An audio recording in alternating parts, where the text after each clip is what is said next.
Welcome to the Ian McNaughton Show. My name is Ian McNaughton. Thank you for joining us today. I hope this works. It's like my fourth or fifth take of doing this. It's December 1st. It's a Tuesday. I got one more exam tonight, final exam. And then I got one more in about mid-December. So essentially, I got one exam for the rest of December, and then I'm home free. That means we probably will get more podcasts out. I'm probably going to do some Christmas baking, I think is what I'm going to do. I like reading during this time of year as well when it gets cold and snowy, even though it's a beautiful sunny day here in Vancouver. And it just means we're going to have more content. So if you aren't already following, go follow SYP Speak Your Piece on Instagram. Go follow us on any other social media platform. You can listen to this podcast. You can listen to on Spotify and Apple Podcasts. The video portion is going to be on YouTube, so I'll have it all up for everyone to follow and see. Today we're going to be discussing F1 Formula 1 as the season has two more races left, one in Bahrain and one in Abu Dhabi. The Drivers' Championship is already decided. The Constructors' Championship is already decided. So we're really just playing out these last two races, just seeing if there's any, sort of momentum or whatever the antonym for momentum is heading over into 2021. Just a quick update on Romain Grosjean. He had the fiery crash on the first lap of the Bahrain Grand Prix on Sunday. His car split into two pieces. His fuel cell was wedged inside the barrier. He tried to cut inside on Daniel Kvyat, and he just lost control and drove straight into the barrier. They were reportedly there was 57 Gs, I think, of it on the impact. That doesn't sound right, but that's why they didn't announce it. That's why Haas, who's Grosjean's team, they didn't report it at first because the numbers just didn't seem that accurate, like 57 G.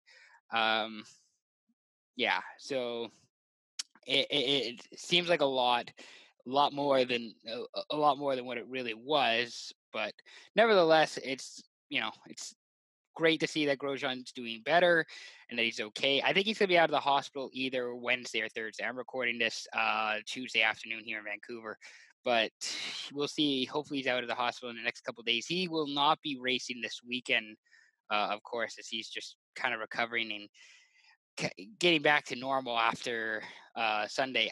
He only has burns to his hands and his feet. Apparently, that there were some rumors that he had. I think he broke a rib or something. That I don't think it's official. I think it's just the burns, but he's recovering and he's doing well. He still wants to race in Abu Dhabi next weekend. I don't. He doesn't have a spot lined up for 2021. He will have basically two races left with Haas, and then Haas has other people coming in. So hopefully he can get the last race in Yas Marina done in about a week and a half from now. But it's unclear at this point if that's happening. Replacing Grosjean this weekend is Pietro Fittipaldi. He's the grandson of two-time Formula One world champion Emerson Fittipaldi. Fittipaldi is 24. He has kind of just been a reserve driver these last couple of years for Haas, so he's familiar with the car. He's familiar with the engine. He's familiar with Gunnar Steiner, who's the team principal for Haas. So we'll see how well he does this weekend. I don't know that he's racing for a spot with Haas, but he's just at least replacing Grosjean this weekend. Speaking of guys who are not going to be around this weekend, Lewis Hamilton is out of the Sakir Grand Prix this weekend after a positive COVID-19 test. He has been showing a few signs, and then he tested positive, I believe, just earlier today on Tuesday. So Hamilton's already clinched the Drivers' World Championship, and he helped clinch the Constructors' Championship for Mercedes as well. So his spot is already locked up this year. If you've been paying attention, you know that Lewis Hamilton is one of the greatest drivers of all time. Just a notable absence will be happening this weekend. Although he hasn't officially signed a deal with Mercedes next year, the seat is available for Hamilton as long as he wants to drive. I don't think a positive COVID case that's going to keep him out for at least one race, maybe two, is going to stop Mercedes from re-signing Hamilton.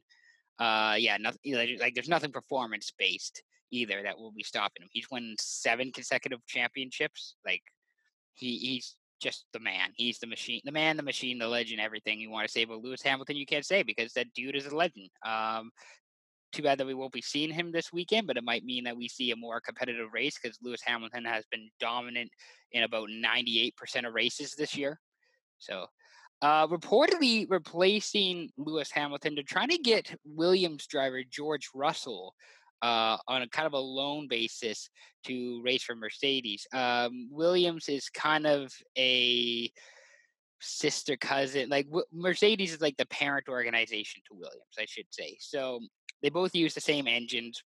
Mercedes is obviously a much nicer vehicle, much more well done, just because they're putting in 3 times the money that Williams is to their engines. So it's not surprising that George Russell would go over to Mercedes for this weekend.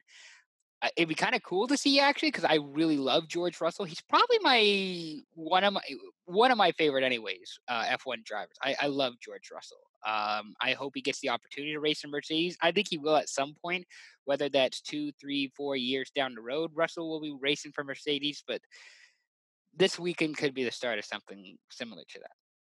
Speaking of Mercedes, Valtteri Bottas. He struggled these last 2 races. Valtteri Bottas. He finished 14th in Turkey. Is that 3 weeks ago now? And he finished 8th in Bahrain on Sunday.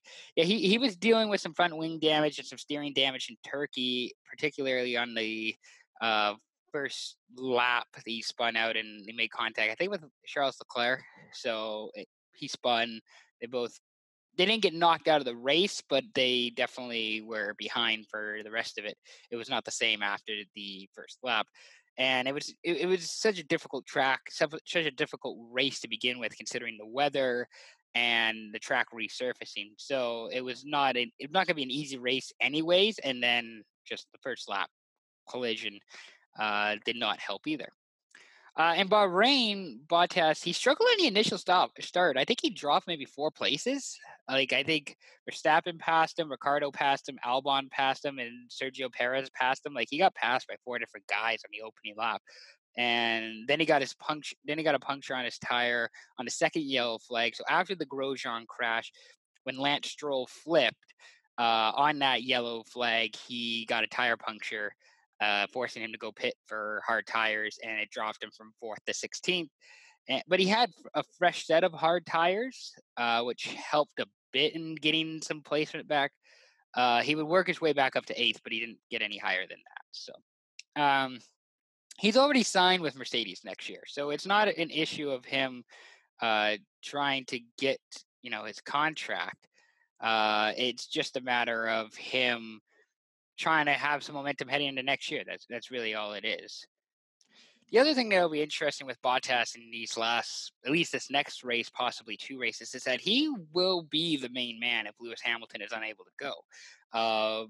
Bottas is, kind of the second in command, shall you say. Like, Lewis Hamilton is just like, he's like LeBron James, he's Michael Jordan, he's Tom Brady. You're not going to be able to overtake Lewis Hamilton.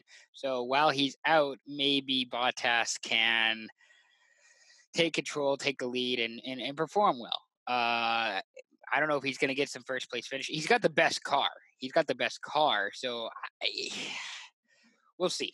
We'll see how it goes. He's had some bad luck. I'll give him that, but this is a really interesting couple of races here. If he's going to be the main man, what that might look like. Speaking of drivers next season, Nikita Mazepin will be one of the new drivers for Haas next season. He's a Formula 2 driver. He signed a 2-year deal with Haas. And at the moment, as I'm recording this on Tuesday, he is 3rd in the F2 Drivers' Championship behind Mick Schumacher and Callum Ilott. He's got 2 races this year. The F2 season is a bit different, where they do where in a weekend they have a full race, like a 50 lap, 60 lap, whatever race of a track. And then they do like a short race on the same circuit, but like 20 laps. So Mazepin's got a win at Silverstone this year in the first full race. And then the full race at Mugello for F2, he got that win as well. He's been testing F1 cars in some form since 2016, whether it was with Force India. He's even got some experience behind the Mercedes wheel. but he's going to be with Haas and the Ferrari power base for the next couple of years. It's an interesting strategy with Haas. They've had Kevin Magnussen and Romain Grosjean, who are considered somewhat veterans, older guys in the field, more experienced members of F1, and now they're going to kind of flip that. They're going to go with Mazepin, and I would think they would go with either Schumacher or Callum Ilott. They both deserve an F1 spot more than Mazepin does. But just younger drivers that they don't have to pay as much, but they can use that money to work on the car a bit more and fix the car because, I mean, Haas has not had that great of a car this year. Part of that is the Ferrari engine, and Ferrari has just been awful all year. If you look at all the teams who use Ferrari as power bases, they've struggled. But, you know, I think Mazepin will be all right. Mazepin, he'll be all right. He'll be fine. I would really love to see Mick Schumacher go to Haas. Haas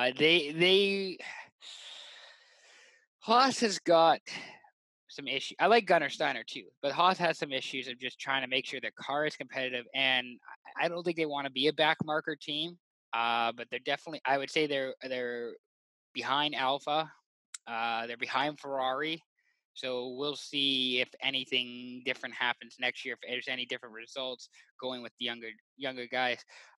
It should be noted, I mentioned this earlier, I think on Twitter, but Mazepin's dad, Dmitry, is the core shareholder and chairman for the largest producer of ammonium nitrate in Russia. He has an estimated net worth of $7.1 billion. And Dimitri's Wikipedia page says he has 2 or 4 children, depending on the source. Just thought that was a little interesting tidbit of information there, especially like the 2 or 4 children. It's like, yeah, he's got 2, 3, 4, maybe, I don't know, kids. And one of them is just now going to be an F1 driver for a team next season.